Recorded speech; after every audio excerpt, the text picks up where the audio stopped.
the critical age for Social Security is 60 for surviving spouses. That is usually the earliest age that aged widow or widowers can collect benefits. Now, I say aged because some will collect it earlier if they're caring for a dependent child of the deceased, a child that's under the age of 16 or was disabled before the age of 22. So those might be young, right? They might collect them for an early death where they're caring for those children. But what happens is they usually age out, meaning the oldest child turns 16 and they might be in their 40s or 50s and they have sort of this donut period where they can't collect benefits, and then they turn 60 and then they can collect what I call aged widow or widower's benefits.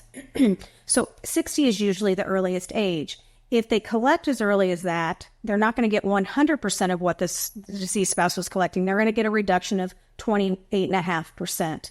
That's not always a bad thing because they might be able to switch over to their own retirement benefit as late as age 70. There's a leveraging technique there that only exists between survivor benefits and retirement benefits, in that you can collect one before the other.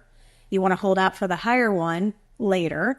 And you need to work with someone that understands how to do that, because Social Security, the reps at Social Security, either by phone or in the local offices, are prohibited from giving anything that looks like advice. Okay? They will not do that. So 9 times out of 10, when you go there to talk to them, they'll just tell you, well, this benefit's higher, just take that. And what they're really doing is kind of giving you a deemed filing, where they're just saying, okay, we're going to give you, if the survivor benefit's higher, well, we're going to deem you for both. We're going to give you your retirement benefit, and then we're going to add on the higher survivor.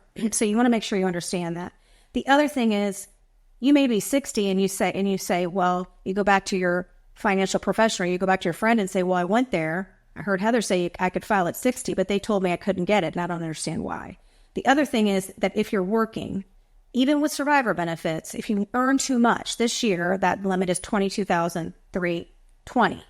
If you earn too much, then a certain amount over that, if you earn, let's say $40,000 over that, then they'll withhold half of what's over that amount. So say it's $20,000, they're going to withhold $10,000 of the benefits. So you still have to be mindful of, if you're continuing to work and if you're making a lot of money, they might say, your excess income wipes out the benefit. So that's another thing. But 60 is a critical age. You need to work with someone when you're in that situation, and perhaps you're a young widow or widower that understands, and you've earned your own retirement benefit, that understands the way to leverage those benefits to maximize your income. The other thing is, for survivor benefits, if you remarry at age 60 or later, you can still collect benefits from a prior spouse that passed away, or even an ex-spouse that you were married to for 10 years or more. So that's what I'll say about 60. Those are my important things.